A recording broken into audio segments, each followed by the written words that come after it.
Le jeûne du 17 Tammuz, on a rappelé ce matin les 5 malheurs qui se sont déroulés en ce jour-ci, qui sont la cause de ce chagrin, de cette peine que Am Israël porte en lui depuis des millénaires. Le deuil pour le Horban Bet Hamikdash, tant qu'il n'a pas été reconstruit, c'est comme si on avait vécu la destruction. C'est ainsi que nos maîtres s'expriment dans le Talmud Yerushalmi. Kol dor, shelo nivna Bet Hamikdash biyamav, keilu neherav biyamav. Toute génération qui n'a pas vu la reconstruction du Saint-Temple, c'est comme s'il avait vécu la destruction même. Alors, ces 3 semaines, depuis 17 Tammuz, Tisha B'Av, qui porte le nom de Ben Hametzarim, ce sont 3 semaines dont on a un comportement très particulier, qui véhicule un sentiment de deuil pour la maison d'Akadosh Baruch Hu qui n'est pas reconstruite, mais surtout pour s'inscrire dans la démarche de la préparation à la reconstruction, c'est-à-dire de réparer les fautes qui ont causé la destruction. À savoir, premier Beth Hamikdash a été détruit à cause de 3 averot, Avodah Zara, Giloy Arayot, Shfichut Damim, mais le deuxième Beth Hamikdash à cause de la sinat hinam, la haine gratuite. Le pasuk dit, Kohamar Hashem, c'est le prophète Zacharie qui retransmet le message divin. Ainsi a dit Dieu. Tzom ha-revi'i ve'tzom ha-hamishi, tzom ha-shevi'i ve'tzom ha-asiri, yeh le Bet Yehuda le-sason ul-simcha, ul-mo'adim tovim, ve'ha-emet ve'ha-shalom ehavu. Le jeûne du 4e mois, c'est quand? C'est quand le 4e mois? Tammuz, Nissan, Iyar, Sivan, Tammuz, 4e mois. Tzom ha-hamishi, le jeûne du 5e mois, c'est Av, Tisha B'Av. Et Tzom ha-shevi'i, le jeûne du 7e mois. C'est quoi le 7e mois?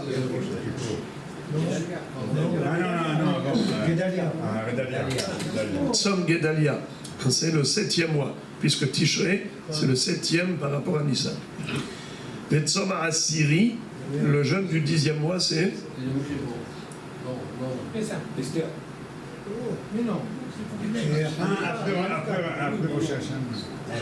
alors on va compter. Nissan, Iyar, Sivan, Tammuz, Av, Elul, Tishrei, Heshvan, Kislev, Tevet. Donc le dit Tevet. Si vous avez remarqué que dans ce passouk, on n'a pas parlé de date précise. On n'a parlé que du mois. Mais à quel moment dans le mois? Par exemple, le mois de Tammuz. À quel moment s'est déroulée la tragédie? C'était quand? Qu'il y a eu la fente de la muraille. Le 17 Tammuz. Eh bien, Hachamim nous disent que, en fait, il y a le premier Beth Hamikdash, la fente de la muraille a eu lieu le 9 Tammuz.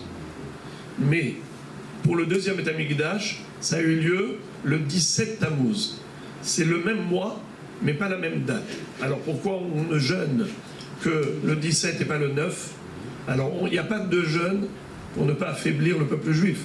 Am Israël, on ne peut pas le surcharger de jeûne. Alors, un seul. Mais pourquoi on a choisi le 17 au lieu du 9? La réponse, d'Israchamim, Sheni Aharon Hamirlan.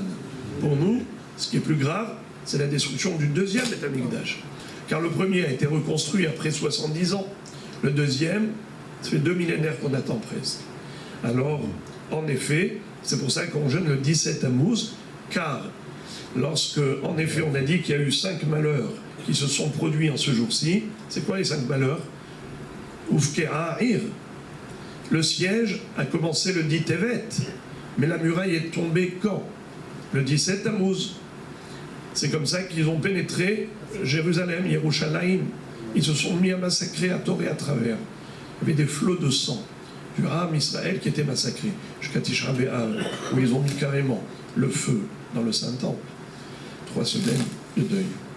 Mais il y a eu encore d'autres malheurs, comme dit Rachamim, Megalgelin, Zechut, Leyom Zakai, ou Megalgelim Chova, Leyom Hayav.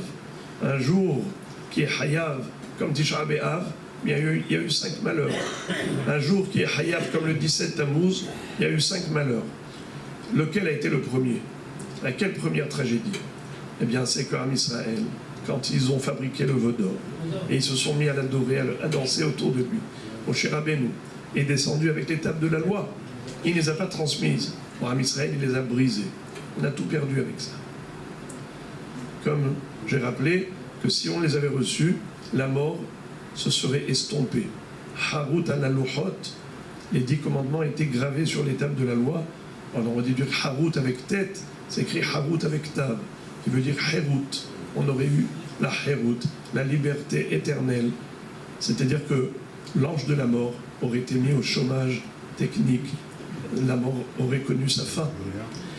Bon, malheureusement, avec le Het HaEgel, il y a eu un renouvellement du décret de mort à l'encontre de l'humanité. Eh bien, Nishtabru Aluhot, ça fait déjà 2 tragédies. Également, qu'est-ce qu'il y a eu? Il y a eu ce qu'on appelle Hormat Selem Ba'echal.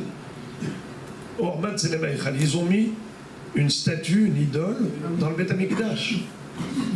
Alors dans Bartanora, il rapporte le Yerushalmi où on a 2 chitotes.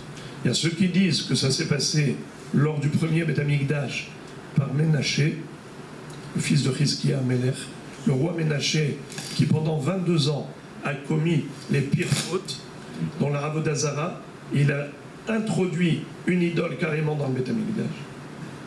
Après, il a fait tchouva. 33 ans, c'était un roi qui était positif, 22 ans négatif. Il a commencé sa vie négativement, mais il a terminé positivement. Quand Ishaïa Navi, le prophète, l'avait averti, il a mis en garde, il a dit « je n'ai pas peur ». Mais finalement, quand il a été pris en captivité, en otage, prisonnier de guerre, ils ont voulu le brûler. Ils ont voulu le brûler à grand feu. Ils ont allumé un grand bûcher et ils l'ont mis dans une grande marmite. Et ils ont mis la marmite sur le feu. Et tous ceux qui étaient rassemblés, des millions de personnes, pour venir voir comment on allait brûler le roi d'Israël. Et à ce moment-là, il a appelé toutes les idoles au secours. Quand il a vu qu'il n'y avait pas de réponse, il a dit, je me souviens que mon père me disait, si un jour tu te retrouves dans le malheur et que tu veux revenir vers Akash Baruch Hu, c'est toujours possible. Fais teshuva, il te ramènera au pays des ancêtres. Ve'aya be'achavit hayamim, umtsa'ucha va'od rabot ve'tzarot, ve'shavta ad Hashem Elohecha ve'shamata ve'kolo, ve'shifcha el eretz avotecha. Et il a appelé Hashem au secours. Les malachim ont voulu fermer les portes du ciel.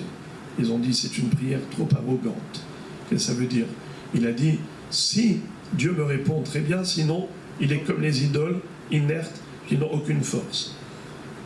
Et Akadosh Baruch Hu a dit j'accepte cet effet-là également. Parce que si je refuse, il y a des gens qui ne feront pas teshuva par découragement.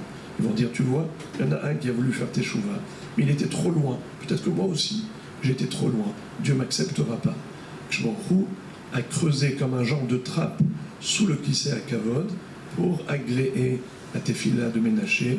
Il a envoyé une tempête qui a envolé cette marmite comme une soucoupe volante qui, au vu et au su de tous, est allée jusqu'à Eretz Israël.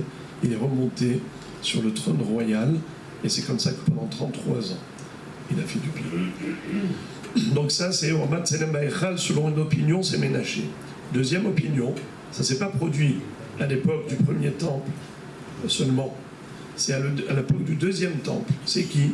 Saraf, Apostemos et Torah. Il y avait un gouverneur grec qui a brûlé la Torah, et c'est lui également qui a introduit une idole dans le Beth Amikdash, second Beth Amikdash. Eh bien, il n'y a pas que ça, ça fait 4, il manque un. Lequel? Boutal Atamid. Le Korban Atamid, l'Holocauste bi-quotidien. On sacrifiait un mouton le matin, un mouton le soir, et à Keves Haïchata Aseba Boker, et à Keves Hacheni Ben Arbaïm.